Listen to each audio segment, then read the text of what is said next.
কোন একটা ফ্যামিলি পরিবারজনদেরকে নিয়ে কোনো আদেশ নিষেধ করলে বা তাদের ইচ্ছা মতো তাকে চাইলে, সেটা মায়ের হোক, বাবার হোক, ভাইয়ের হোক, আত্মীয় স্বজনের হোক, সেটা আমার স্ত্রীর ভালো লাগে না। বিশেষ করে যুক্ত ফ্যামিলিতে তারা থাকতে চান না। এটা আবার তারা, যে নারী অন্যের শ্বশুর শাশুড়ি বা একটা ফ্যামিলির মন জুগিয়ে থাকতে চান না, কিন্তু তার ফ্যামিলিতে কিন্তু সে সেটা চান, তার ভাইয়ের স্ত্রী, হ্যাঁ, ছোট ভাই হোক বড় ভাই হোক, তার ফ্যামিলির সাথে থাকুক, তারা ওখানে গিয়ে একটা ভালো কিছু একটা আবদার রাখুক বা একটা আবদার খাটায় এটা কথা বলুক বা ওইরকম একটা ইয়ে করুক, সেটা কিন্তু তারা চায়। তাইলে আবার কিন্তু তারাই দেখেন আজকে যে মেয়ে,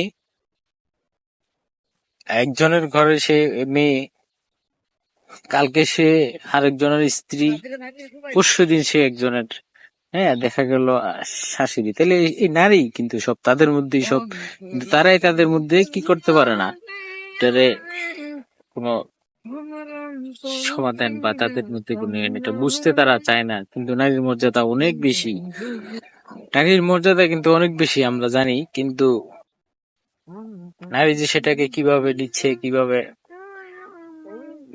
তাদের ব্যক্তিগত ভাবমূর্তি বা ইচ্ছা স্বাধীন নিয়ে তারা চলতে চাচ্ছে বা চলছে, দিনে দিনে কি হচ্ছে, বিশেষ করে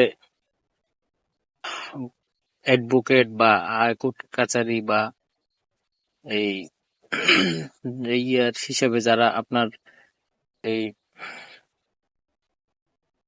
বিয়ে করে ফ্যামিলির মধ্যে স্ত্রীকে রাইখা বিদেশ গমন করছেন বা ফ্যামিলির স্ত্রী পরিবার পরিজনদের দুঃখ কষ্ট দূরীভূত করার জন্য, ভালো কিছুর জন্য, ভালো আগামী দিনগুলা ভালো থাকার জন্য, এরকম কিছু অর্জনের জন্যই বিদেশে যান, বিদেশ করতে যান। কিন্তু তারা দেখা গেছে সেখানে গেলে তাদের স্ত্রীগণ অন্যের সাথে চলে যাচ্ছে, ফ্যামিলি থেকে আলাদা হয়ে যাচ্ছে, স্বাধীন যাচ্ছে, অন্যের হাত ধরে চলেও যাচ্ছে। এটাই আর কি আসলে পুরুষের, একটা পুরুষ ওইটাই চায়, তার কথা মতো চলবে, হ্যাঁ, পরিবার পরিবর্তনের সঙ্গে ওইভাবে মিশবে।